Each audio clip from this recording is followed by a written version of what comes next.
Hi, Ghosties. I'm Macy. And I'm Natalie. And for episode 91, we have another Listener Stories episode, a themed Listener Stories. And you don't know the theme today. I don't, but 91. I know, we're getting so close to 100. That makes We have something special planned for 100. Well, special to us. You might like it. I hope. I mean, We like it. we have fun. But we're not giving that away yet. We will let you know. For today, our Listener Story episode theme is Appalachia. Oh my God. Comment down below. Tell her how wrong she is on saying that. Please Tell us please, now. I'm begging you. Rage. We had a lot of fun telling these stories. I had a lot of fun researching the stories in the first place for the first episode. Yes. And it did really well. So I assume most of you like these kinds of stories. That was like our best performing episode. So our typical episodes, I think, get like 20,000, 30,000 maybe like on 20 YouTube. on average. Yeah. This one has like 300,000+ views. Oh my God. Which freaks me out because that many eyes have seen a video of ours. Yeah. So it did well. We assumed because it did well, you all would like more. And we had no shortage of people like you sending us stories of your time in Appalachia. And that could be anywhere. I'm excited. South to north. Like I said, the mountains go all the way up. So I didn't discriminate. And it's fitting that I look like a creature today. You do not. With this hair. You look fine. It just looks curly-ish, like wavy curls. Oh my God. It's so frizzy. It's a little fluffy, but Yeah. I like it. I think it's cute. It's just my wet hair. It's All good. right. Oh, our tea. We didn't even say. Hello. I'm actually really excited about this tea. It's David's Tea S'mores Chai. And I've got my Grim Steeper from one of our listeners. So I think it was Brandy, actually. Brandy. Isn't it Brandy and like Susan have the scariest stories? Some of them, yeah. I'll never forget Brandy, but let's go.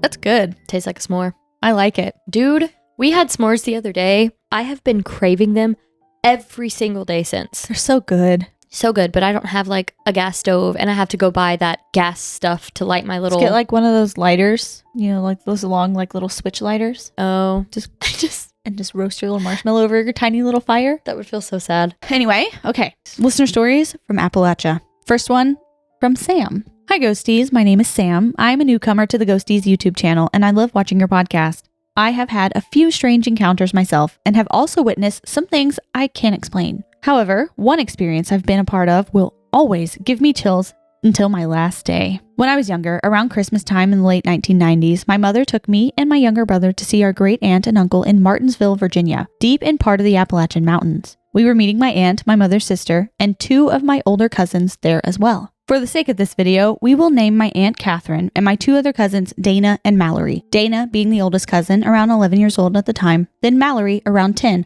and I couldn't have been but 8 or 9 years old. From our house to Martinsville, we had to take a winding mountain road past Lover's Leap, a spot off the road with a huge cliff drop-off. There is a sign posted at the lookout point stating, quote, "The name Lover's Leap comes from a local legend about two lovers, a beautiful young Penobscot girl and a white settler, who were forbidden to be together." I'm so sorry if I said that name wrong. Unable to bear the burden of a life without each other, they leapt to their deaths sometime in the distant past. This doesn't have much to do with the story I'm about to tell you, but now that you know the history of Lover's Leap, if you didn't already, you know I was already weary of the entire trip once my mother told us the lore, and pulled us over to let us see the plunging drop. Nevertheless, we got back in the vehicle and continued to our relative's house. Upon arriving, my Aunt Catherine, Dana, and Mallory were already there, unpacking the vehicle and exploring the property. Dana tells me that according to our relatives, the movie The Blair Witch Project was filmed in the woods behind this house. I later found out that this was completely false, but again, this did not help to ease my mind before sleeping here for the weekend. I think your family was just really trying to freak you out with first the Lover's Leap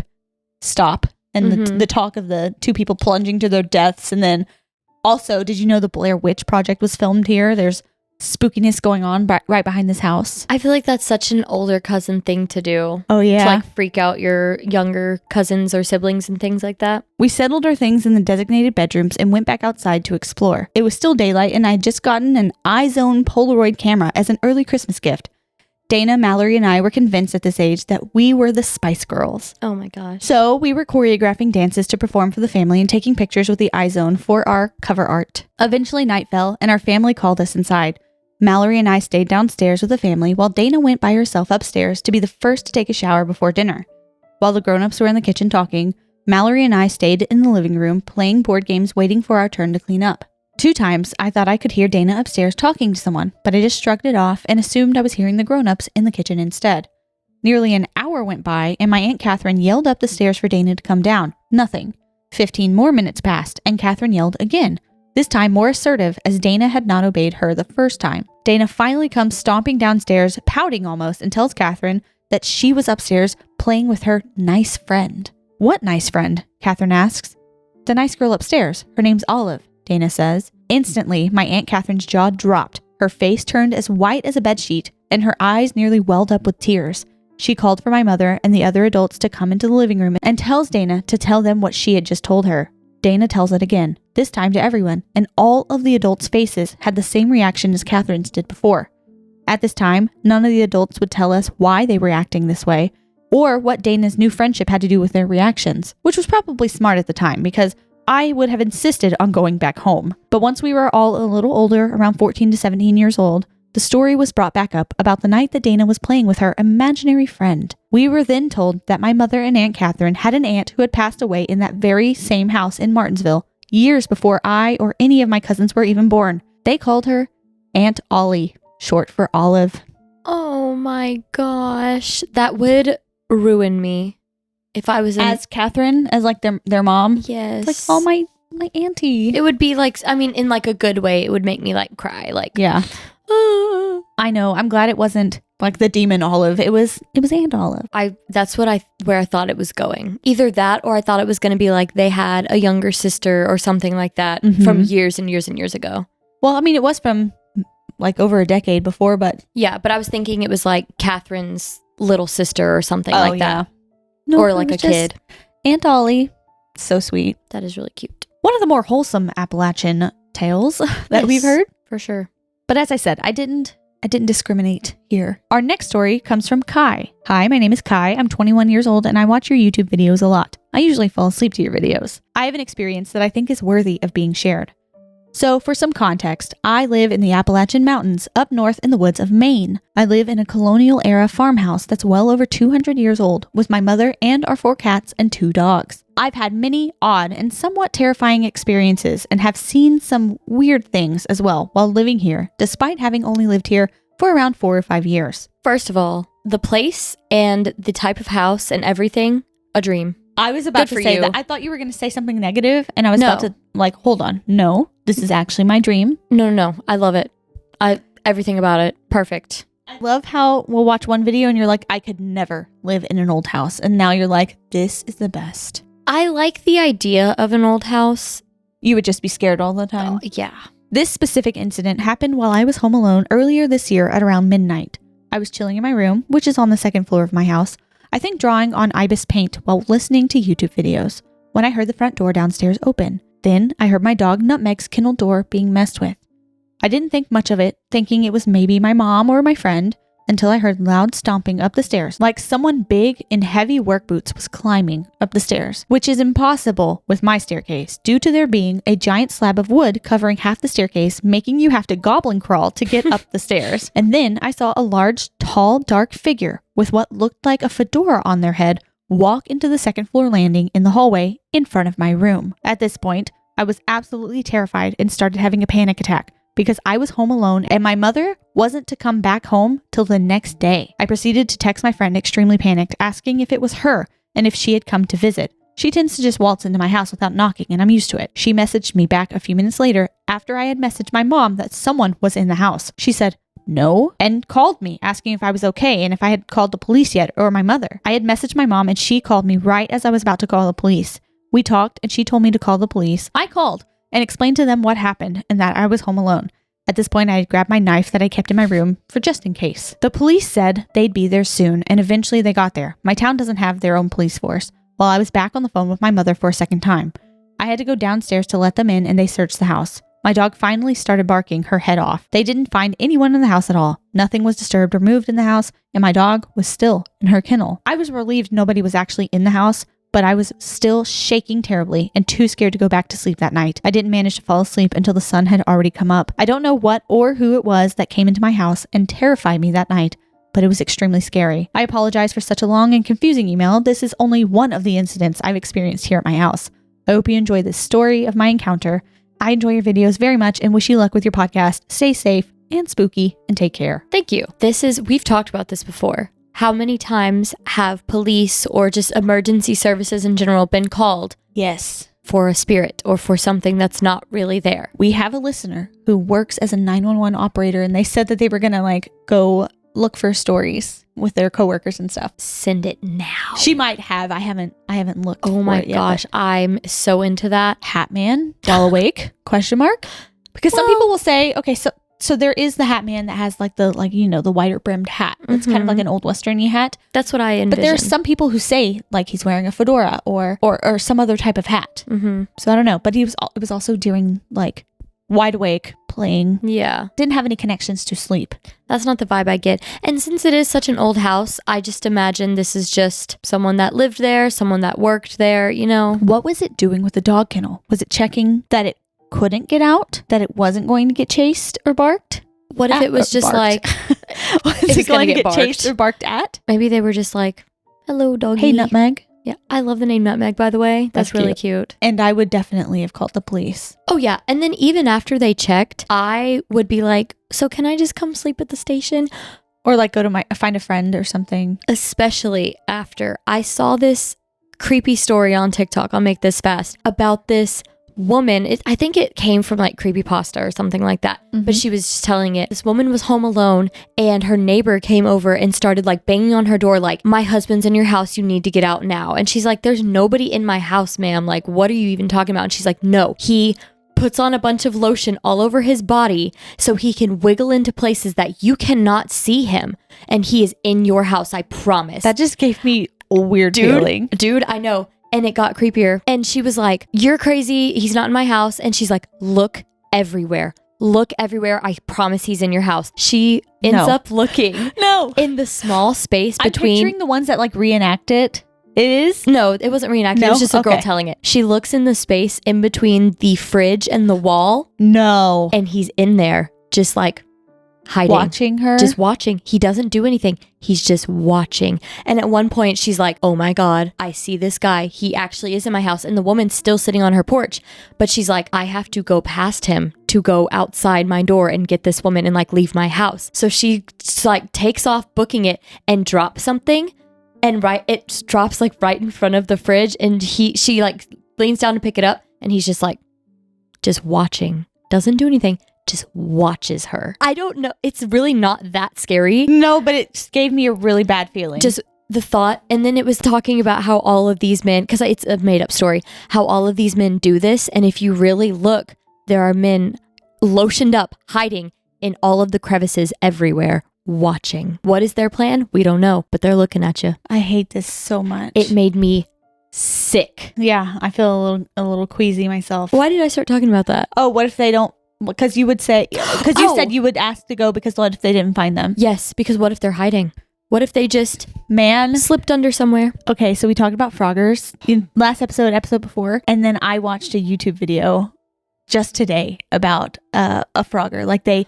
They woke up, they kept having problems and they thought it was paranormal at first. They'd have a glass of water sitting on the counter or the fridge would be wide open. They'd hear talking and footsteps and all this stuff. And they're like, we need to set up cameras to catch this ghost on camera. They didn't catch anything. Eventually, the husband notices a disjointed movement down the hall of this shadowy looking man. And at first he thought, oh, is that a shadow figure? Is that a ghosty? No, it was a man who was a delivery driver to their house months before.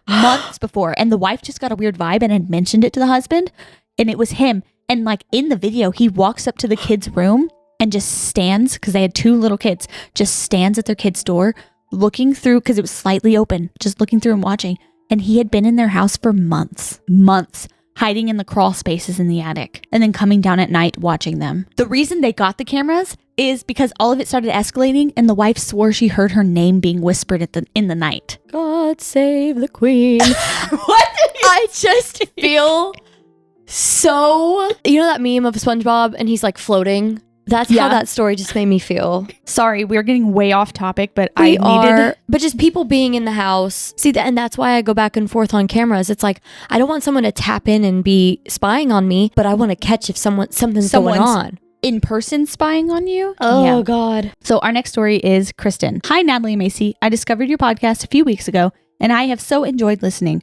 Your videos are validating of my own experiences and woo-woo beliefs, relaxing and incredibly entertaining. I grew up in the foothills of Appalachia, currently live in the Appalachian Mountains, have a rather intuitive nature, and have had a wealth of peculiar experiences. This particular incident occurred while I was listening to one of your episodes. No. Because I've only recently discovered y'all, I've been making my way through your old videos to catch up. I was listening to the Amityville episode while I was driving home from work one night, and things got a little weird. I was probably 2/3 of the way through that episode when I was rounding the bend toward my last turn home. I should note here that we live just behind a church with a graveyard that we can see from our living room windows in the winter, when the trees are bare. A bulldozer is required to dig those graves because of the sheer amount of rock. We have a large amount of quartz in this area, with the nearest town being a quartz mining hub for the US. From my understanding, quartz is a high energy crystal. So between high concentrations of this crystal, the Appalachian je ne sais quoi, and the graveyard, my paranormal experiences in this house have not been lacking. That bend in the road is the closest you can get to the nearby church graveyard from the highway. I was feeling a bit uneasier than I usually do when listening to your stories, but not to the point of feeling physically unwell. But as I reached that bend, all of a sudden, I started to feel faint.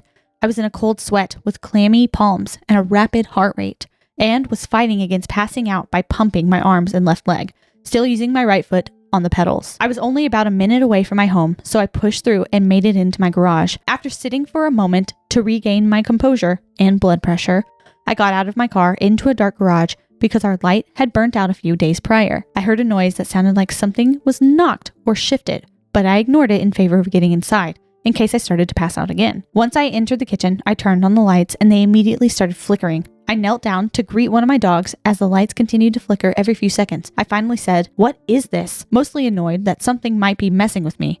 I had a long week and commute and was simply not in the mood to play around. I firmly said, "Nothing is welcome to follow me here. Nothing. Go away."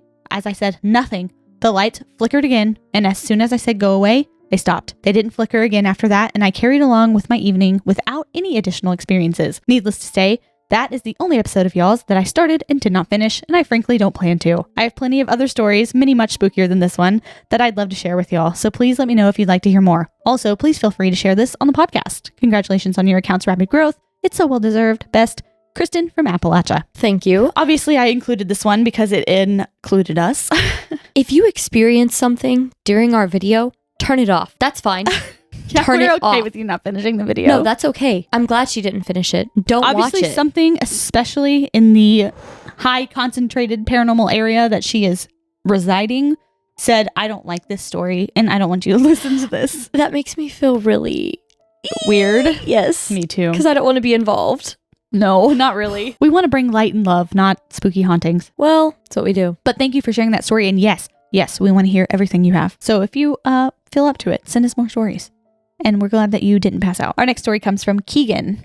Haunting across Appalachia. Hello, I found your podcast a month or two ago, and I've been binging it nonstop while I'm cooking, making homemade candy, etc. I love both of your auras. I have a few short stories if you want to add them to your podcast. I'm Keegan. I'm from Pennsylvania, and the first house I ever lived in was old. I only lived in it until I turned 2. Small backstory, I never got to meet my grandmother. One day when I was about 1 year old, my mom and dad were outside having a smoke, and they heard me crying from inside. They decided to wait it out a little bit to see if I'd calm down on my own, but they heard my dad's mom, the grandmother I had never met, start singing to me and rocking me to sleep. Would that scare you, or would that make you feel like, aw? I think at first I'd be like, wow, so sweet, and then realize like, wait a second, she is not alive anymore. Panic. Fast forward to when I was like 5 or 6, I was living at my maternal grandmother's house with my mom, and I never got to meet my great-grandmother, my grandmother's mom. Technically I did, but I was an infant. My bed was about 3 to 5 feet away from my mom's bed at the time, and I had this cute little princess sheer fabric tent that was really popular in the early 2000s. I wasn't even asleep, I was trying to go to sleep, and all I felt was a hand slowly go up my leg and pinched really quickly. I freaked out and jumped into my mother's bed, and she said that I was just sleeping and to go back to bed with her in her bed. But I argued that I wasn't asleep, and she didn't believe me. A couple of months ago, I talked to my brother about it, and he told me that my great-grandma used to pinch his thighs to make sure he wasn't dehydrated, and that she was just checking on me. Aw. It's another sweet one. That's cute. I've never heard that thing before. I've heard of like, if your like skin stays longer, then you need more water. One like moment. if you pinch your skin and if it doesn't bounce back immediately, then you're dehydrated. I don't know how true it is, but I've heard that before. Fast forward to me moving into my dad's house and my stepmom's house. And a quick Google search would show you that it was built in the 1800s, which is yikes. There were so many things that went on in that house. There would be footsteps coming up and down from the attic, names being called when no one was there, and apparitions. My sister still lives in that house, so I asked them if some of the stuff still happens, and they said that the footsteps still happen, but nothing else does. When my grandmother, my stepmother's mom, was alive, she was disabled, hard of hearing, and amazing. That's not the point. But she would be needing help on and off the toilet, on and off her bed or chair, whatever. So I would be the only one home sometimes with her and help her out. Before she passed, she decided to visit her kids in the Philippines because she's Filipino. And one day while she was gone, I heard my name being called from her bathroom, her calling me to help her. Keegan, help! I started running down the stairs, and as soon as I got to the middle of the stairs, my name stopped being called. But if you remember from the beginning of this, she was hard of hearing. So she wouldn't have stopped calling my name until she saw me. I stopped in the middle of the stairs and slowly went back up, put on my headphones, and pretended that nothing happened. So the name calling stopped. They stopped because they're like, wait a second, she wouldn't even know that I was coming. Then realized she's not even in the country.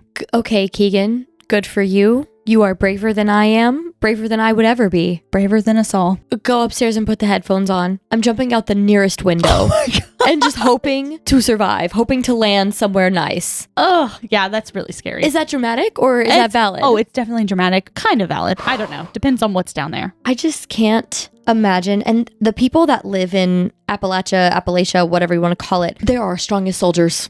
They are going to be at the front lines because, I heard something terrifying. That could be something that's out to get me. Let me just pretend it didn't happen. I'll just go back to my room, sit and wait it out. Good for you. Good for you. Those were spooky, for sure. I don't think any type of mimicky type story will ever sit right with me. Not be scary for you. Yes. Our next story comes from Meghan. Hello, my name is Meghan. I grew up in a little town in West Virginia. We lived in a cheaply built one-story house with 3 bedrooms. I had heard from my mother that I had always been an odd child. According to her, I would tell other people that I could see their feelings and tell them what color it was. I was always overly empathetic and had an uncommon understanding of death at a young age. I have always felt more connected and sensitive to the unknown energies around us. I began to experience sleep paralysis at a young age. At about 10 years old, I would find myself frozen in bed in the middle of the night with the comforter pulled halfway over my face, leaving only my eyes exposed. Unfortunately, as a 10-year-old, I was unaware of the rule about mirrors in the bedroom. So my vanity was placed directly against the wall at the foot of my bed, and she was always in it, staring right at me. Who? I couldn't close my eyes. I was forced to look at the black and gray shadow of a young girl with long black hair standing in the center of the mirror, looking right at me all night. The only way she went away was if I had passed out from exhaustion after hours of heart-pounding fear. Because I was kept up most nights, I started falling asleep in school and failing classes. This same thing would continue to happen for years, slowly evolving into a more interactive experience each time. She would come out of the mirror and kneel down at the foot of my bed with her greasy black hair over one eye with a menacing smile, staring at me through her brow. Her face was so close to the bed that I could hear the sounds of her sharp breaths against the blanket. The sounds continue to haunt me to this day. Eventually, after begging to move the mirror, my grandfather helped me remove it, but apparently she didn't need the mirror anymore. I knew she was still there, but I couldn't see her anymore. I would go to sleep, and instead of being woken up and forced to stare at her, it would begin before I even fell asleep. I would lay down and my mom would stand in the doorway reassuring me that the mini dream catchers that I had hung up would start working, and she turned the lights out before closing the door and leaving. I would lay as still as possible and listen for any strange sounds as I squeezed my eyes shut, and then, before I even had the chance to doze off, I felt the tugging. Slowly, inch by inch, the blanket moved to the foot of the bed, forcing me to keep pulling it back up. It was subtle at first, but after a few months, I'd wake up and the blanket would be down to my waist, and I'd be frozen in fear to retrieve it every night until I grew up and moved out.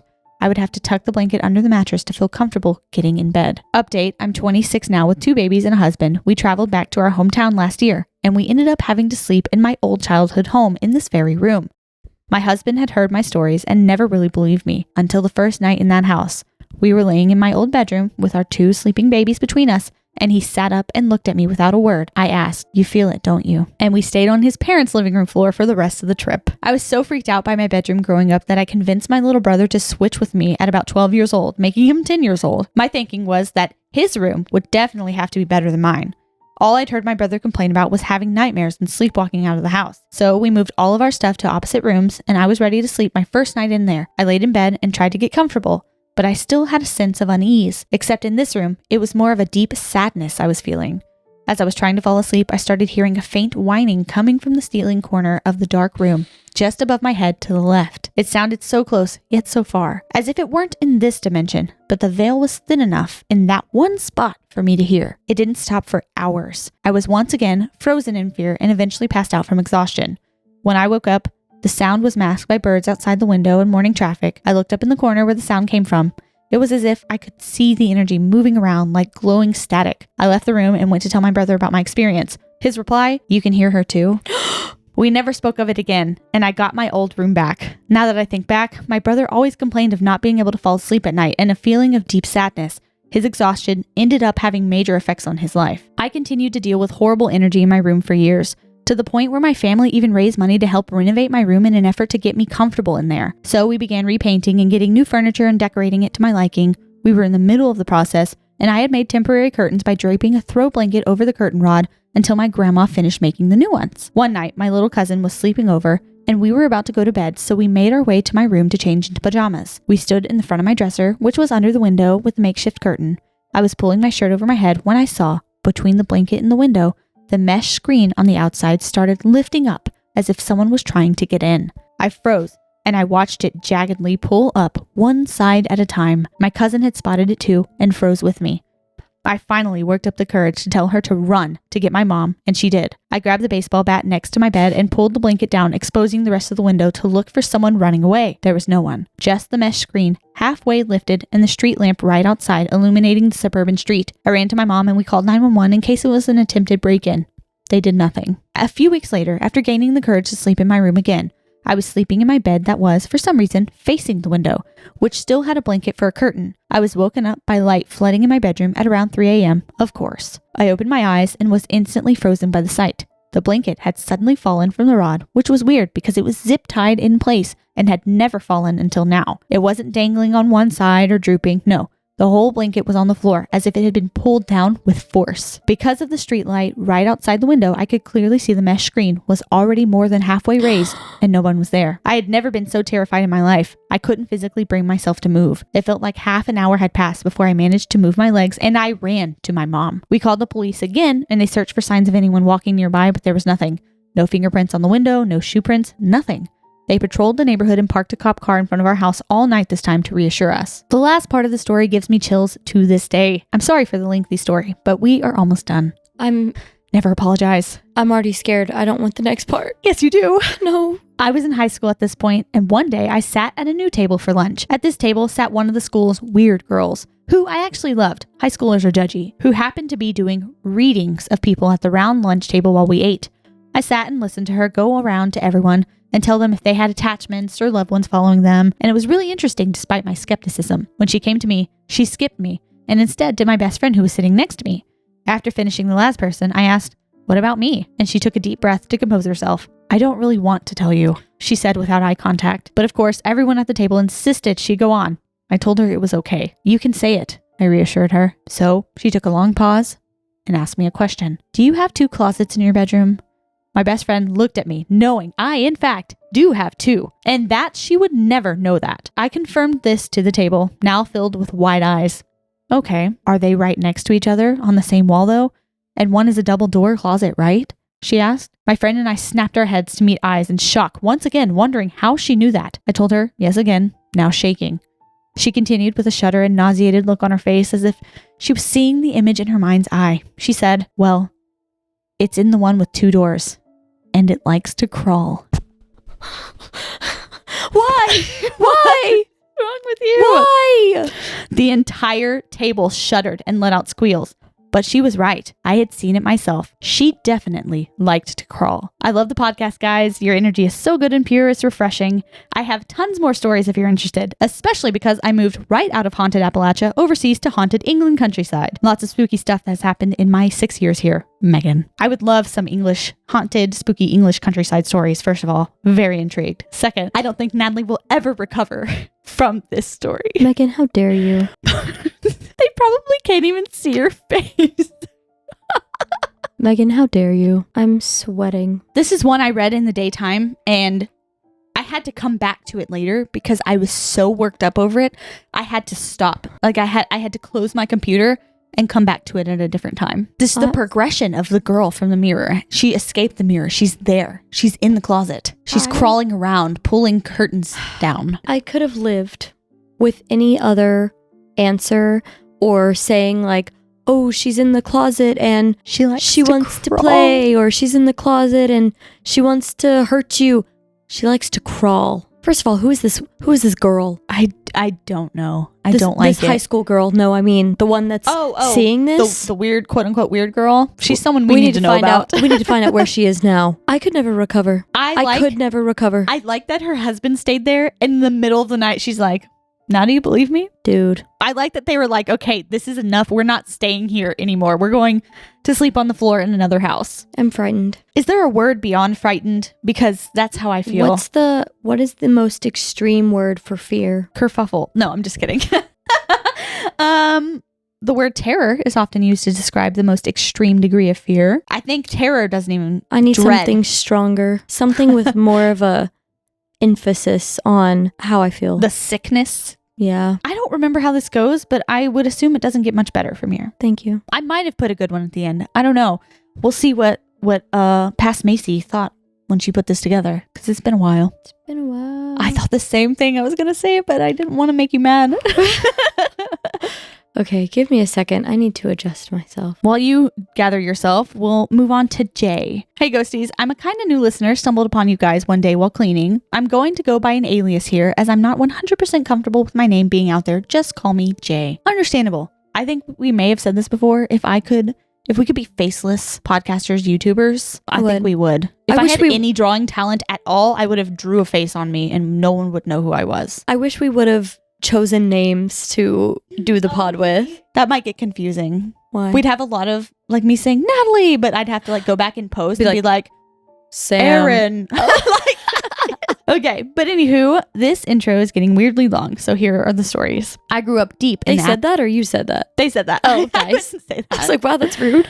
No. They said it. I grew up deep in the Appalachian Mountains, which, as you've discussed a few episodes ago, is a horribly spooky place. Me and my family moved to Tennessee my 6th grade year as my father had just retired from being in the military. We moved into a house that honestly looked like the old white conjuring house with occasional splotches of missing paint. The house was surrounded by woods. An old saying in the mountains is that you never buy a house that has woods older than it. So growing up, I had a big family, which meant that at first, all of the weird noises and things were dismissed as annoying siblings or pets. But slowly over time, we started to realize that what was happening wasn't the equivalent of a 2012 Brady Bunch. The point of realization happened when me and my siblings, being kids in a new house, started exploring. Now, I would like to say that we had a basement we were not really allowed in, as it was unfinished and my parents didn't want us to get hurt. Well, we ignored them as kids do, and explored. Being there, we found a whole different section of the house.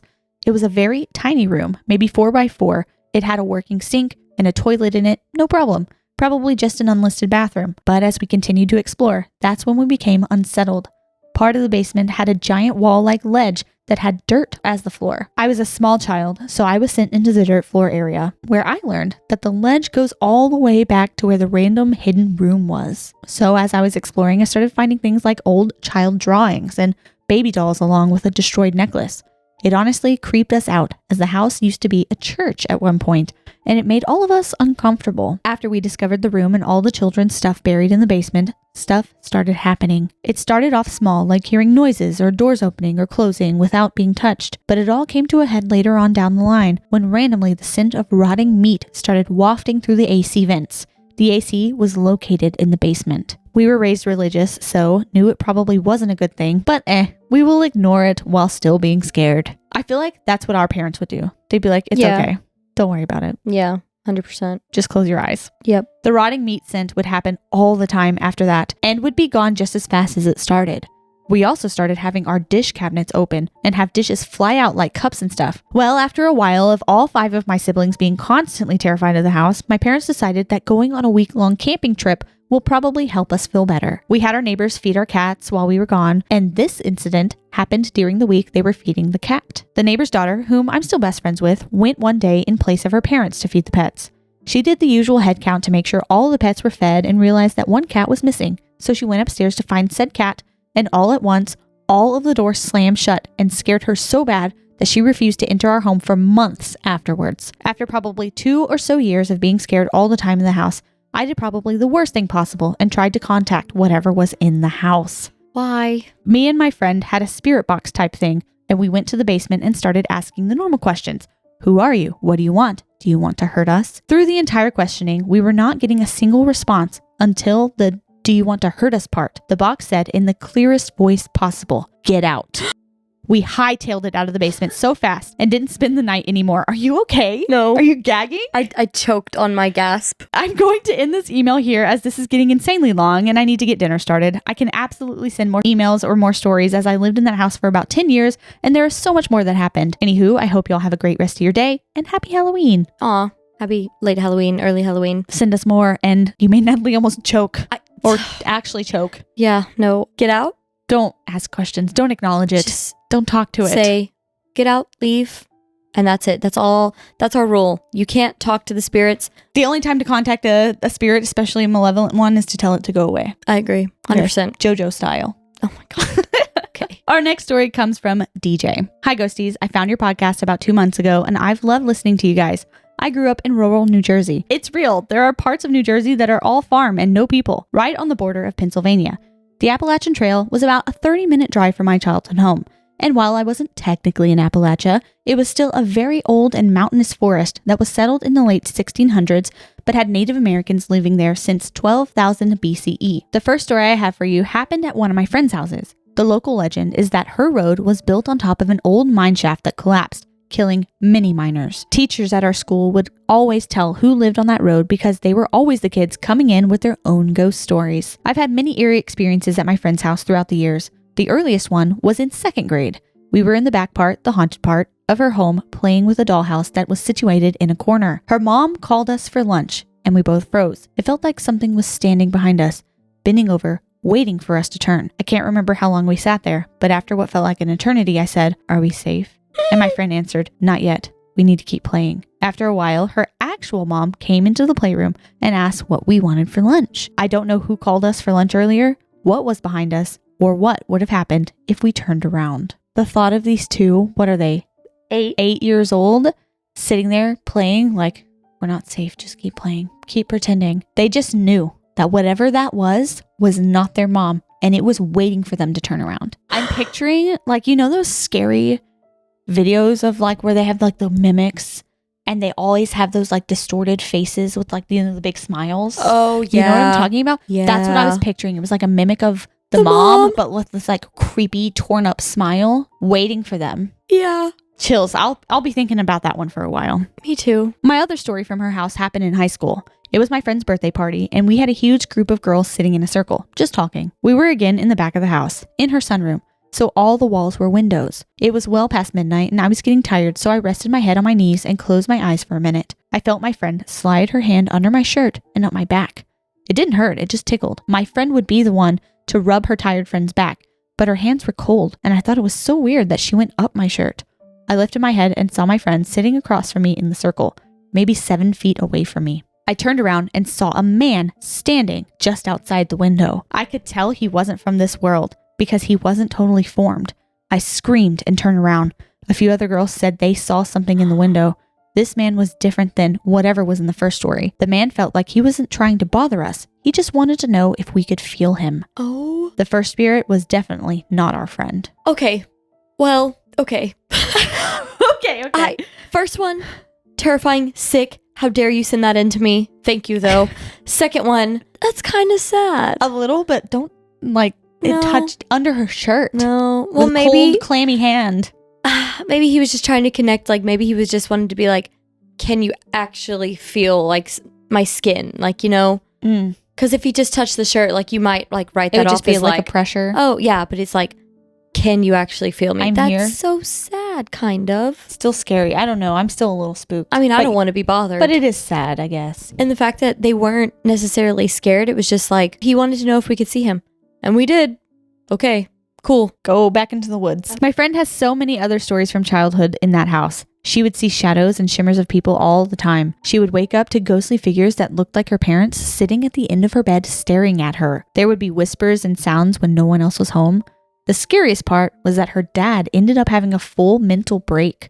He would have these bursts of anger where he'd accuse everyone of terrible things or tell stories that were not just made up but evil. Oh my God. The last they heard from him after kicking him out, he broke into their sunroom and sat in a chair in a dark corner. My friend and the rest of her family came home after a day of being out, and he waited in the dark until one of her siblings found him.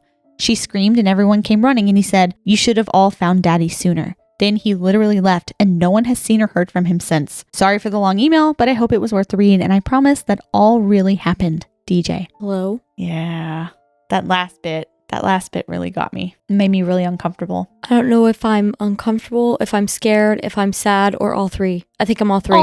All three. I'd say that's a pretty good description of how I feel. I'm very unsettled with that last part. I don't like it. Was he already having struggles, or did the house have something to do with it? Was there something dark in there affecting him? Yeah. I don't know. I always feel weird going there. Me too. It's obviously always on my mind because that's one of the first things I always go to. And we're talking about ghostly things. Yes. But it could just be... But it's hard to mix like the mental health with the paranormal because you never know where or how far, you know? Mm-hmm. Agreed. I just hope he's okay, and I hope the friend's family is all okay. Yeah, me too. Our next one is from Alessandra. Hi, pretty ladies. My name is Alessandra. She also put a pronunciation, so thank you. She said no one ever gets it right, so I appreciate that. I subscribed to you guys last night and have already watched most of your videos. I don't have many crazy experiences, but there is one that really sticks with me. To this day, I still will not go outside at night. I live in the last house on a dead-end gravel road back in the woods in western Pennsylvania in the Appalachian Mountains. That's enough, like at the end. Scary story. Yeah. My family has lived here for over 20 years now and has never experienced any sort of paranormal activity inside the house. Although there is one little section of the woods that has always made my mother, brother, and I feel uneasy. Nothing has ever come from it, other than a dark feeling of being watched. Anyways, this past year, my boyfriend and I, both 18, had just gotten back to my house after a day of shopping. It was around 10 p.m. He turned the car off, got out, and was retrieving the bags from the back seat. I was making my way out of the car, trying to find my house keys out of my purse when my boyfriend said, "What the F is that?" I responded, "What are you talking about?" while looking around, seeing and hearing nothing. "That," he said. "Listen." I could hear faint mumbling and told him it was just the neighbors outside talking. But then I went cold when he said, "No, Allie. Listen to what it's saying." In a clear as day woman's voice, all I heard was, "Hi, hi, hey, hi, hey, hi, hi," over and over again. In the few seconds I was listening, I realized my neighbors were not even home. And if they were, they would have been sleeping since they are elderly and are usually in bed by 8. When it finally clicked in my head what was happening, my boyfriend had already hopped back into the car in the passenger seat, since that was the side he was unloading out of, leaving me outside alone. I had to run to the other side of the car and get into the driver's seat. The voice was so loud that we could hear it while inside the car. I called my dad and told him there was someone outside. Of course, he came out within a few seconds with a firearm ready to fight. He spent about 30 minutes walking around the property and claimed he heard nothing, and even admitted it was almost too quiet. If you know anything about living in the woods, you know that there are always some noises, the wind blowing branches, bugs, frogs, etc., especially in the middle of summer. After he determined there was no one around, and whoever it was probably ran away, I made my way inside the house and watched my boyfriend drive away. My dad is fully convinced that there were just kids outside in the woods, but that doesn't make any sense to me. I'm the youngest person that lives on our road.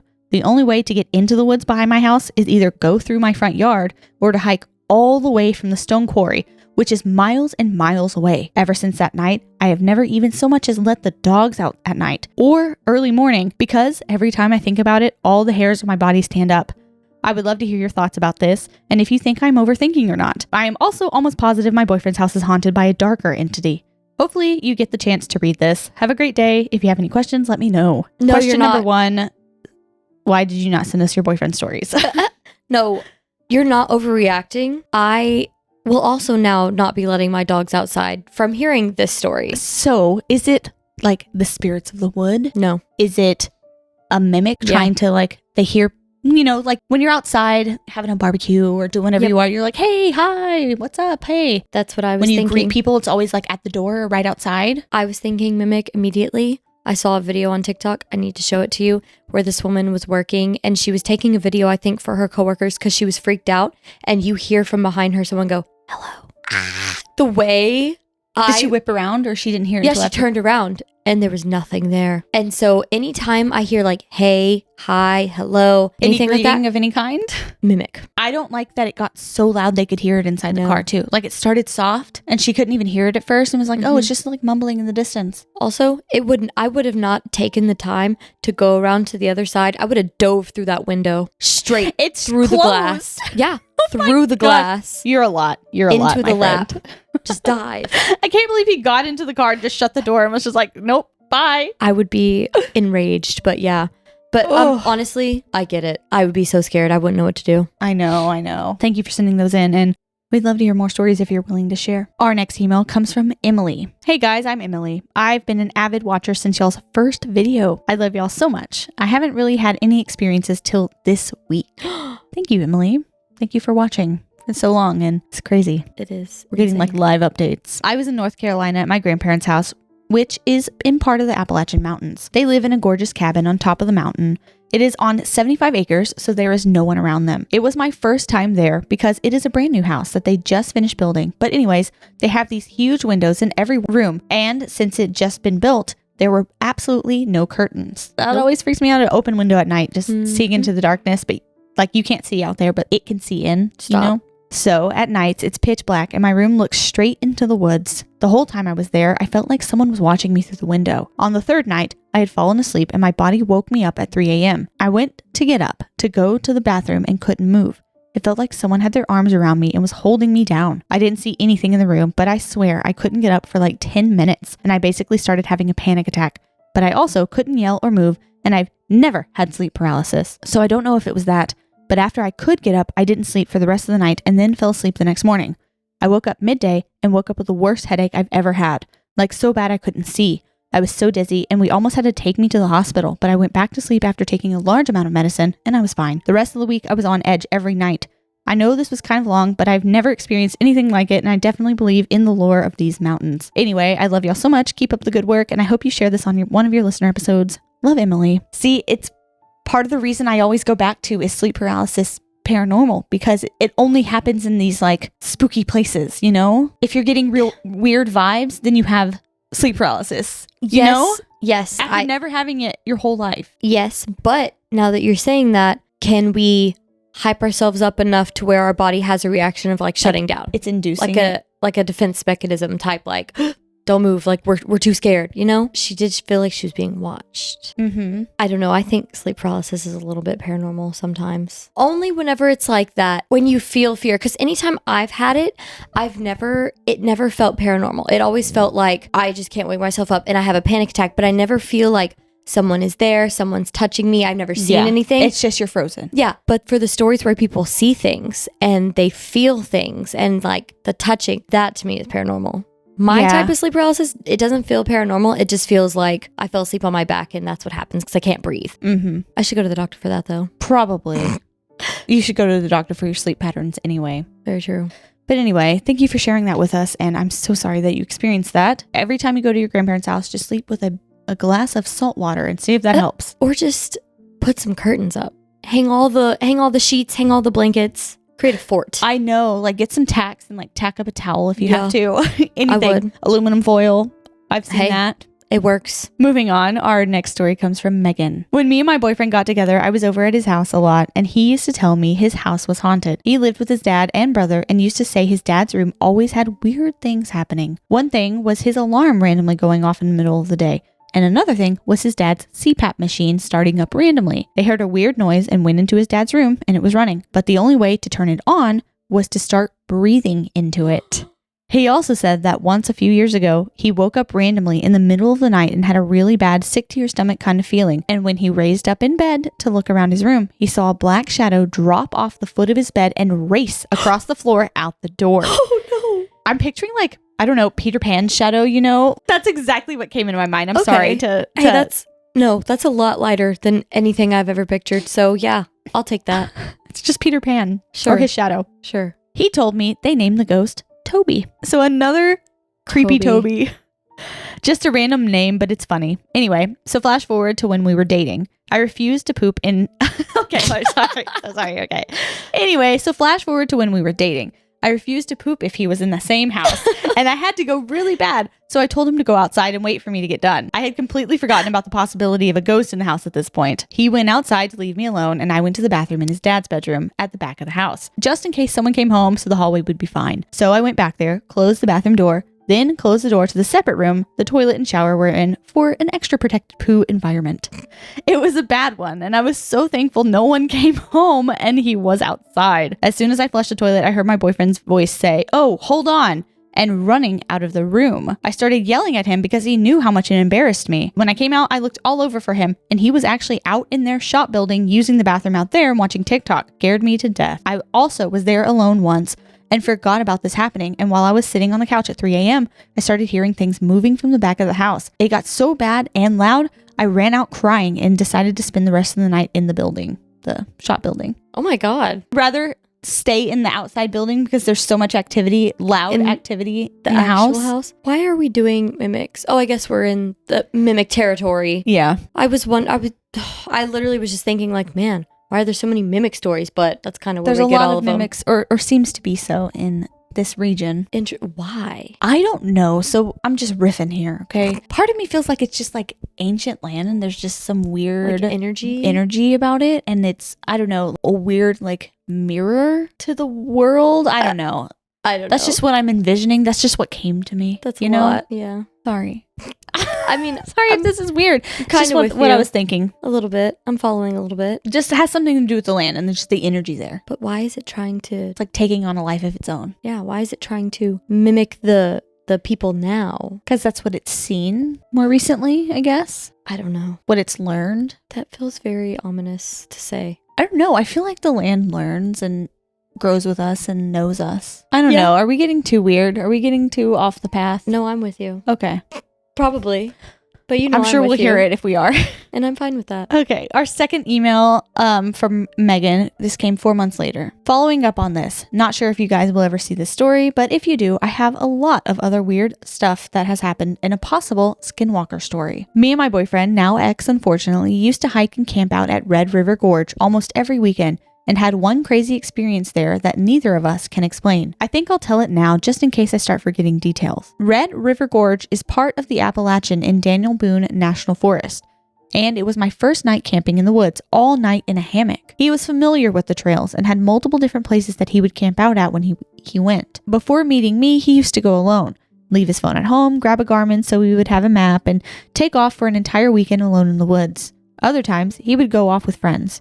He had spent nearly his whole life walking the trails and sleeping in the forest or on the edge of the huge mountaintops. Hiking back was so fun and exciting, and I couldn't wait for it to get dark and spooky so we could light a fire and get a little drunk, dance and sing and have a blast.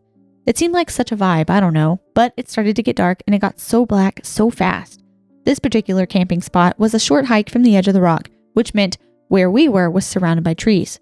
We got the fire going and made our meals, and each took a couple swigs of Fireball. Terrible choice of beverage after being dehydrated and hot and tired in the dead of summer, lol. And we laid out to watch the stars while we waited for the fire to burn out so we could go to bed. He played some camp tunes, folksy type music quietly, and we chatted and watched the stars. Then, through an open patch in the canopy that the trees made above us, I saw a string of glistening lights slowly making its way across the sky. I asked him, "What the heck is that?" And he said, "A shooting star." But I said, "It's not. What is that?" He was just as surprised when he realized. We started getting super scared, afraid we just saw a UFO and the aliens saw us and they were going to abduct us from the top of the mountain and we were just going to be another missing 411 in a documentary. We called everyone we knew, telling them about the UFO. Then I called my parents, and my dad looked at me like I was stupid and said, "That sounds like Starlink." I looked it up, and sure enough, that was exactly what we saw. I was no longer scared and ready to pack up and leave, and the fire was almost out, so we both squeezed into his hammock and got cuddled up for the night. I was still spooked because, if anything, it showed me how vulnerable we really were out there, and got me thinking, what if we still got missing 411s or something? He continued playing his music quietly to scare bears away. It's what I told myself anyway, and then we fell asleep. About 2 hours later, I woke up to him nudging me, whispering, "Do you hear that?" In the pitch black woods surrounding our hammock.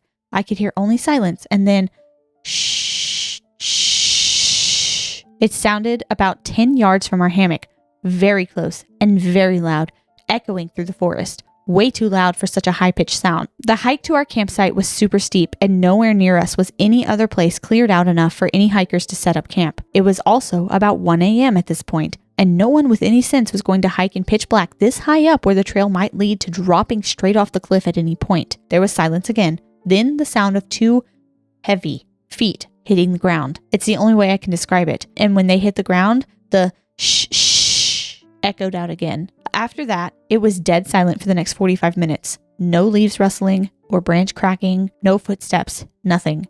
Which would only mean that whatever it was came down and never left. I was the most scared I'd ever been in my entire life. After the 45 minutes of never-ending silence, just waiting for something to charge at us, I whispered to Jacob asking if it was a squirrel or something falling out of a tree. He said maybe. Then he tried to calm me down and said not to worry about it. It was probably just a branch falling out of a tree or something, but his heart was racing against my back. I told him, I can hear how hard your heart is beating, and he said, it just spooked me a little, but it's okay. Everything's good. Just go to bed. We'll be okay. I grabbed his knife and clung onto it against my chest. He fell asleep again a few minutes later, and I tried like hell to go back to sleep. Eventually I did, and the next morning as we were packing up camp, finally broad daylight again, he admitted to me that he was actually terrified, and that in all the times he'd been out there, he'd never once heard anything like that. I talked to people and researched what it could have been, and some people said deer blow when they're frightened, and they said that's what it was. But I know what that sounds like, and it doesn't echo like that, and it's not a shh sound. It had so much force behind it, and to never hear it take another step, and the thud of 2 heavy objects hitting the ground sounding like feet, I don't know. Since then, I've purchased bear horns and tasers to keep with me just in case something ever happens. I'll never be able to shake that feeling of being so vulnerable and completely paralyzed when you know there is something lurking only feet away that you can't see, but it's obviously very aware of you and can come at you from any direction and you'd never know it was coming. I have no idea what it was, but if it was a skinwalker or something, they say to just pretend it's not there and it will leave you alone. Don't look at it, don't acknowledge it in any way, and you will be safe. It worked for us that day, but I'll never camp in that spot again. Every campsite from now on will be in a clearing on top of a rock, nowhere near the dense forest. It's the only way I feel safe. Also, I found y'all's podcast right before me and him broke up, and it's really helping me get through this heartbreak along with the heartbreak of losing so many family members this past year. I'm so happy for you guys and so happy I found your channel. It's helped me get my mind off so many things. This is just what I needed. Love y'all. Thank you. I'm so sorry you went through so much. Yes, I was just about to say the same thing. And before we talk about the story, I hope that is what everybody else experiences with this podcast. Like, it's just a distraction from all of what's going on out in the world personally and just, the world. Yeah. Now on to whatever that was. I can get on board with the animal theory if it wouldn't have just been 2 heavy steps. And if we would have heard it go away. Yeah, but there was just complete silence. They just stand there for hours waiting for them to fall asleep. That doesn't sound like an animal to me. No, because if it was a deer, it might huff or whatever, but it would eventually You'd go hear it away. hitting branches or yeah, leaves. It would run away. No, this doesn't give animal. This gives something more sinister. Otherworldly. Yes. Very strange. And I will never go camping. Okay, moving on to our next story from Morgan. Hi, I just listened to your Appalachia episode and knew I had to send you my stories. My name is Morgan, I'm 21, and have lived in North Carolina my whole life, especially the mountains and rural area. My family is from the Appalachias, and our stories go back decades. I can give more of those stories later if you'd like, but today I will tell you my stories. Family mimic story. Here we go. Putting my seatbelt on. My family has a history of mimics. The first story involves my dad and grandma. When I was younger, my grandmother lived in a 2-story house that was really old. It housed my father growing up. One night, my grandma was awaiting my father's return back to the house as it was growing late. It was around 1 a.m. when she finally saw his headlights coming down the long driveway, heard his truck door slam, heard his boots coming up the stairs, and finally him walking to his bedroom, which was adjacent to hers. She decided to ask him where he had been. So she walked into his room only to see the lights off, bed still made, no one nearby. She yells out his name with no answer. A little while later, she sees his real headlights, and he actually returns home around 2 a.m. No one can explain away what she saw, and she is not a big ghost believer. She tried to talk to it. Next mimic occurrence would be my father's. Years ago, he was getting home from work. Normally, he got home before the rest of us. But this time he walked inside, started to change clothes when he heard my voice, his eldest daughter, talking to him from the room upstairs. He says he had a full conversation before he looked outside and saw that his car was the only one home. This creeps him out, but he has said this was not the first or the last time he's heard us talk when we weren't home. Similar story with me. When I was in middle school, my bus dropped me off before anyone else got home, so I'd have the house to myself for a few hours. One day I was in my bedroom when I heard my mother and sister come home. I heard the door unlock and my mom hollering for me to see what I was doing. Before I left my room, I realized it was far too early for her to be home, and I called her. She indeed was still at work. My little sister also has her share of stories, but hers are a tad different from ours. She actually sees the mimic. She recalls several times where she sees my grandma walk through her house and she would follow her only to realize my actual grandma was outside mowing the lawn, checking the mail, etc. My sister no longer feels scared when this happens because it's happened so much. She says she does not follow them anymore because she feels like something bad would happen if she followed it all the way. As do I. I don't know that I'd be able to move ever again if I started following and realized the person ahead of me that looks just like you is not you. I think I'd just stop there and just be like, this is my home now. I live right in this spot. I would freeze, and I think my body would have such a reaction that I would shrink down to the size of a pea. I feel like you'd just fall asleep. No, I think I would literally, I don't think my body would be able to handle all of the shaking and the freak out. I think I would squeeze so hard and freak out so hard, I would shrink down to the size of a literal green pea. Okay. Very interesting. That's how I feel. Ghost in the woods. In the Appalachians, there are certain rules you should live by. One night, my dad and brother were breaking a few. They had lit a campfire in the extending woods behind my house. Sitting around it, they talked about anything and everything, staring off into the woods. They were a distance from our house. They had to drive an ATV there. So in all reality, they were fully alone and in the dark aside from this fire.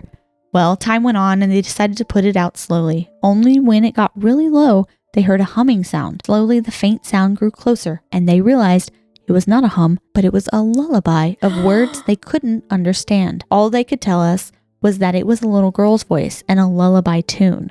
They were fully freaked out. When they searched on ATV, found nothing. Was it a little girl? Or was it something way darker that heard a little girl and was like, this'll bring people to me? Lullabies in general are kind of freaky. Just scary. That soft, nope, don't do it. You don't have to do tune. It. Nope.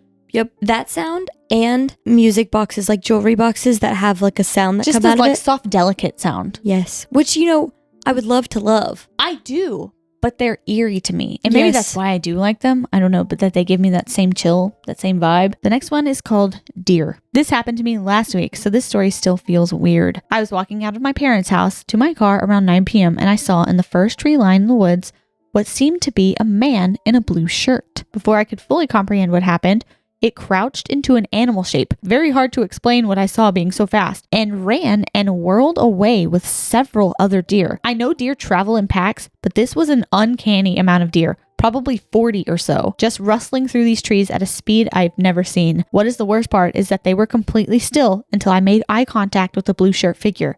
I will never understand what this was or why I saw it. I never considered that. I don't think you were meant to see it. I don't think so.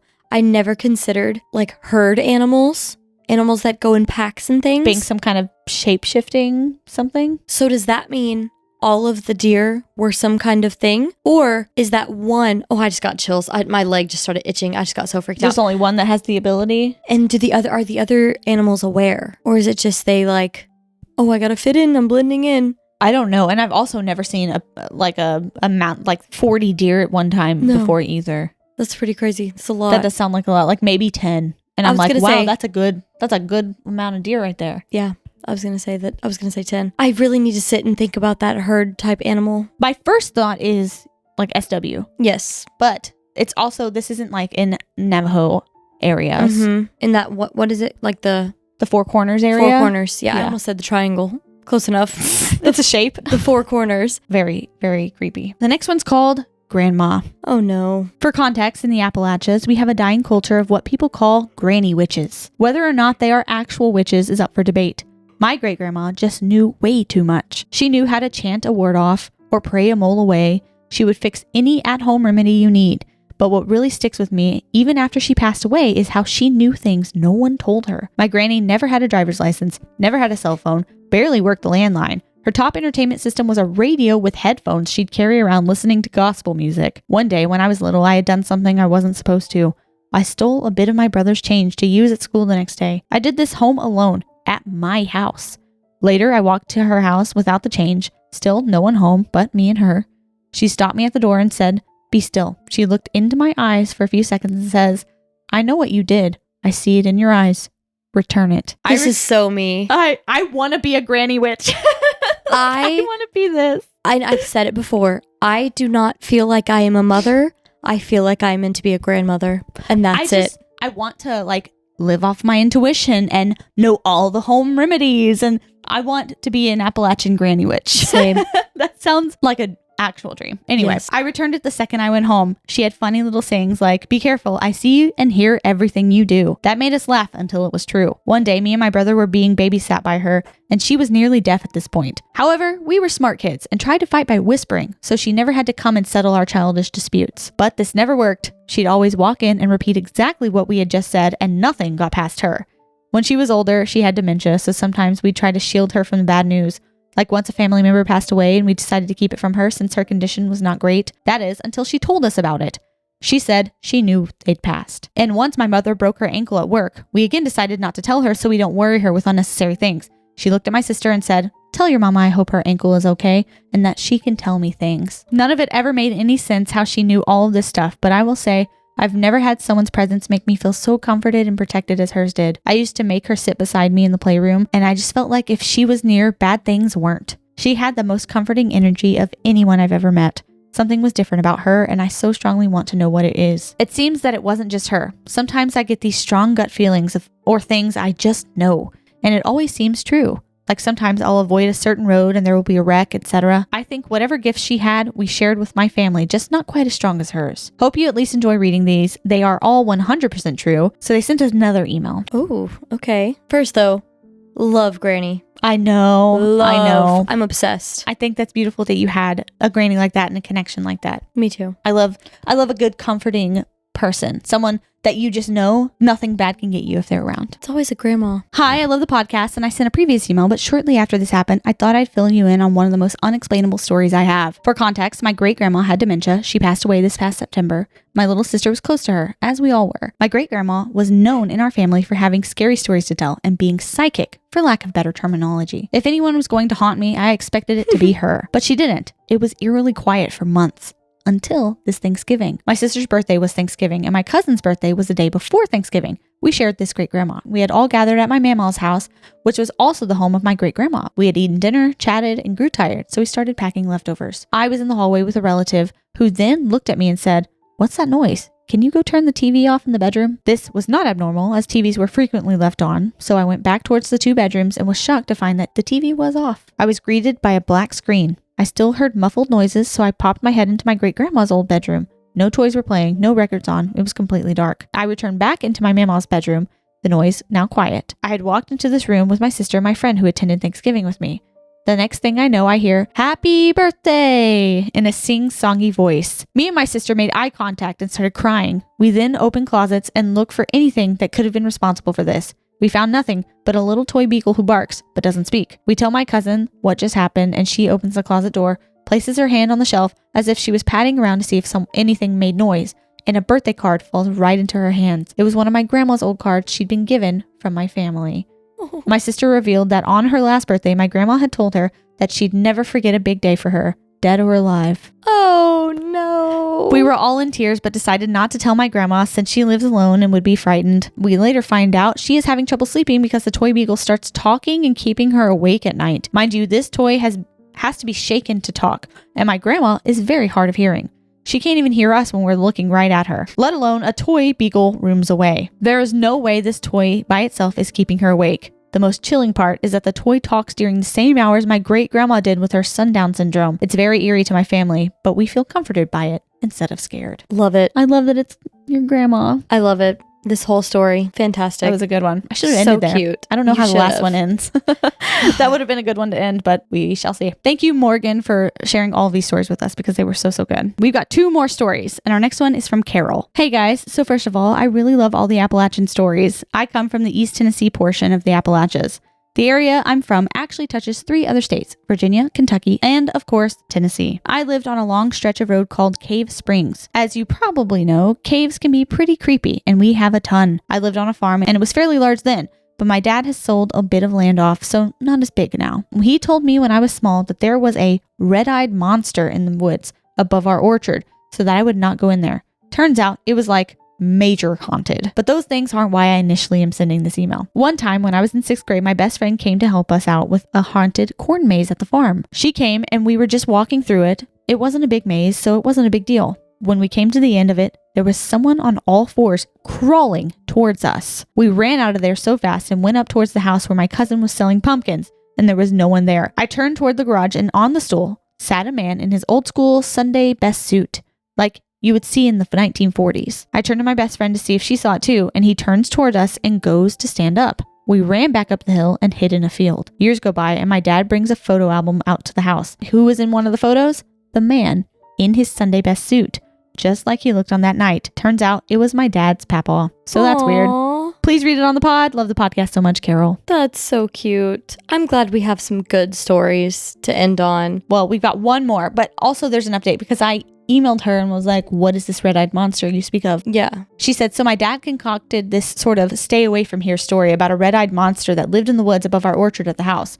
He said it ate little kids and even sometimes adults who didn't listen to the warnings. However, he just didn't want us to go into the woods because it had a spirit in that was, he considered it, evil. He even went as far as having his friends come to cleanse it. Honestly, I never felt entirely scared after that. I could right now go into them in total darkness and not be scared. So maybe there was a spirit there. The thing that crawled after us, I can't really explain. My great-grandfather was the man in the suit, and I don't believe he would have had something like that attached. No. It was weird. I think the whole part of the land is haunted or troubled. Thank you so much for putting my little country ghost stories on the pod. So whatever was in the corn maze. Corn maze is already kind of ominous. I can't do it. I don't. Have you been to one? Yes.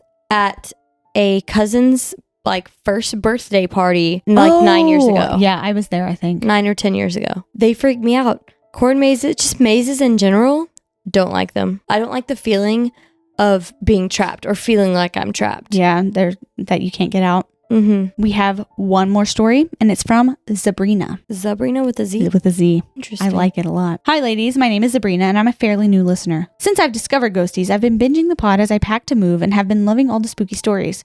I'm taking a little break from packing to tell you all about the house I grew up in, as well as a bonus story or two. Procrastination, is that you? This one might not end good. I think if I'm remembering correctly, this is scary, but Great. I might be wrong.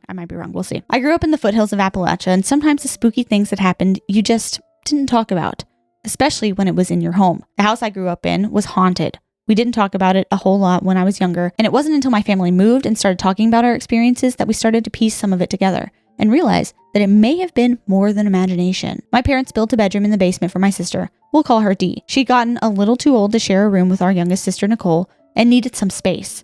So they put up some walls and laid carpet in the basement. It was this weird finished corner in an otherwise unfinished basement. After Dee moved out, I moved into the basement bedroom to give my mom an in-home office and a room for guests to stay in. I had a terrible time sleeping in that basement room. Something about it just felt sinister. And a lot of the time, I ended up sleeping upstairs on the couch or in the guest bedroom to avoid being downstairs alone. I was too embarrassed to say I was scared of the basement for no good reason, so I'd always tell my parents that I saw a huge spider and couldn't sleep knowing it was in there. I'm not ashamed to say I'm afraid of the basement. I haven't even seen it. I'm afraid of it. Most of the time, there was no spider. Dee and I both experienced bed shaking. Not little trembles where you wake yourself up from a falling dream, but a steady rocking that originated from the foot of the bed that would gradually get more aggressive and was just as likely to happen when you were awake as when you were asleep. These incidents did not coincide with earthquakes, and it would happen randomly and without regard to whether you were alone or not. There was never anything else that went along with it. It happened in the dark, with the lights on, during a movie, when you had someone there with you. It had happened for no reason, and it didn't happen in any of the other beds in the house. The other thing that often sent me to sleep on the couch was what we called the Shadow Man. The basement was his domain. He never came upstairs, but you would hear the stairs creak as if he was going up or down, and doors in the basement would open and close on their own. He favored two places in the basement, a spot where two drains protruded from the floor directly across from the bottom of the basement stairs, and the corner of what would eventually become my bedroom. No. In the beginning, it just felt like being watched, that uneasy feeling that crawls up your spine and makes you look around. The feeling got stronger and more sinister. That feeling of being watched and just this feeling of a looming threat. There were times that I, as a 20-year-old woman, was too afraid to get out of my bed to make a run for the steps. My cat would sit on the foot of my bed and stare into that corner and eventually start hissing and spitting at nothing. Eventually the day came that I glanced up and saw a shadow figure standing in the corner watching me. I slept on the couch for 2 weeks and refused to go into my bedroom at all. When I finally did start going to sleep back in my room, I always turned Futurama on the TV and played it while I slept. Sometimes I would wake up in the middle of the night with sleep paralysis and the TV would be turned off. The man would be standing in the corner and the head of another figure would bob in and out over me as if inspecting my body as I lay paralyzed. I couldn't scream. Breathing was hard and I would panic internally until I fell back asleep. I was never able to break out of one of those episodes. I found out that Dee sometimes had them too. Anytime my sisters or I left home alone, we'd stay upstairs and lock the basement door. Our parents always laughed at us for this, saying we were dramatic and it's just an old house. One week, my mom was left home alone. When we returned, the basement door was locked. I asked her about it, and she admitted to hearing doors open and close, and it sounding like someone coming up the stairs. She just wanted peace of mind. An interesting thing to note, the previous owners of the house installed not one, but 2 sliding locks on the outside of the basement door. That's all I needed to see. That's all I needed to hear. I'm not living in this house. We also had a trickster ghost that we often blamed things going missing on. It was usually one of those weird things that you'd sit down to put your socks on and one of your socks would go missing. When you came back home after school or work, the missing sock would be laying in a doorway. This you could almost blame on forgetfulness. You could set something down and then it blends in with its surroundings, or it got stuck to your pants and shook itself off later. But one particular occasion stands out as unexplainable. I had this amethyst pendant necklace that I loved. I wore it every day and only took it off to shower and sleep. If it wasn't around my neck, it was on my nightstand or on my bathroom counter. One morning, I couldn't find my necklace and went to check the bathroom counter. Nowhere to be found. I tore the bathroom and my bedroom apart, thinking it must have fell off of the table or slid down the sink. I couldn't find it and accepted the necklace as being lost forever after a week or 2 of constant double checking. 2 years go by and my family is moving out of the house. Everything is gone. The furniture has been moved out, the carpet's swept and cleaned. It was empty. I wanted to do one final walkthrough as I'd spent 25 years in that house and it was my childhood home. A girl has to say goodbye. I was walking into my bedroom to give it one last look when something on the floor caught my eye. It was my amethyst pendant, laying face up in the middle of the floor with the chain stretched out behind it as if displayed. Reminder, this room has been emptied for weeks and this carpet has been vacuumed.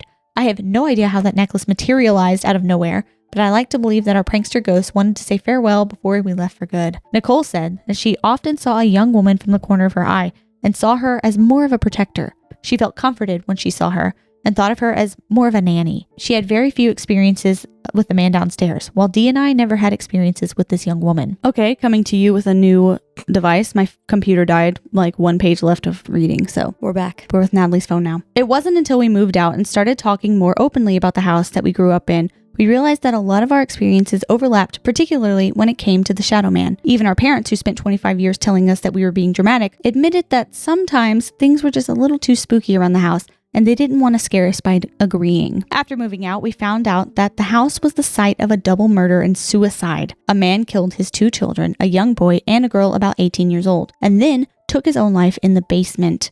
He was found in the corner that would eventually become the finished bedroom. Oh my God. I hate that your shadow man was confirmed. Like, that's one that I could go without proof. Me too. You know? Me too. That's horrible. And especially That's so horrific. Oh my God. Since leaving that house, the only bed shaking event I've ever experienced was a legitimate earthquake. I seldom lose things, and I haven't had sleep paralysis since. I don't need to sleep with the TV on. My cat is the most mellow, loving cat in the world. If ghosts aren't real, why did all of these experiences stop as soon as I left that house? Another paranormal experience I've had was while visiting a museum in Kentucky. This particular museum was a house that was taken over by the Union Army, although the family were firm supporters of the Confederacy. This family was known to hide Confederate soldiers in the walls, tunnels, and ceiling while the Union Army was inside the home. They also boast about being haunted and talk a lot about the ghosts of the house in their marketing materials. I bought my ticket and started walking through the museum house, starting on the 2nd floor and working my way down. My parents got wrapped up in talking to the manager of the house, so I was exploring on my own.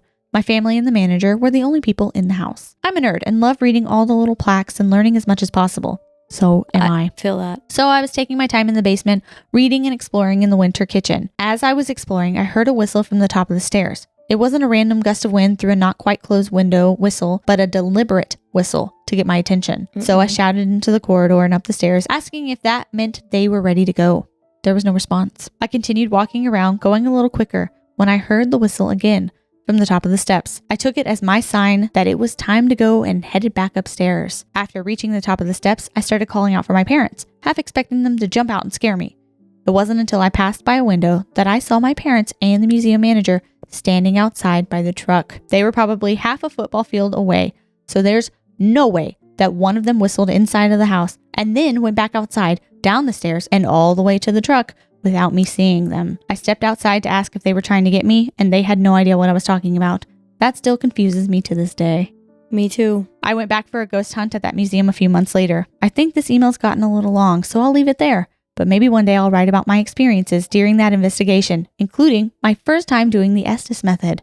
Stay haunted and stay cool, Zabrina. Wow, today's episode really Shook you to your core. really wrecked me. I'm not gonna lie. It was a lot. I'm not A lot feeling of well. Scary horror. There were a few laughs, Mostly horror. but mostly horror. Terror. Larger word that means terror and fear. But I am still, and I will probably remain for the rest of my life, so intrigued by this region of the world. Me too. I feel like we could probably make this like a 6-parter. Yeah, probably. So keep sending in your stories if you've got any. If you have lived there, visited there, anything in that region, you can email your stories to us at ghosteaspod@gmail.com. It's ghosteaspod@gmail.com. It's also in the description below if you need to see it written out for you. If you like this video, please like it and share it with your friends if you feel compelled to do so. And subscribe for more. We've got another listener stories coming Thursday, and then our final themed listener stories episode next Monday. Woo! So sad though. any guesses as to themes? kinda Anything you'd like having to fun see? doing- It's already planned, so sorry, but maybe next time. Any guesses? I'm having fun doing this. Kind of sad. Me too. Me but too. I'm ready to learn some more. Me too. I know some people aren't into it.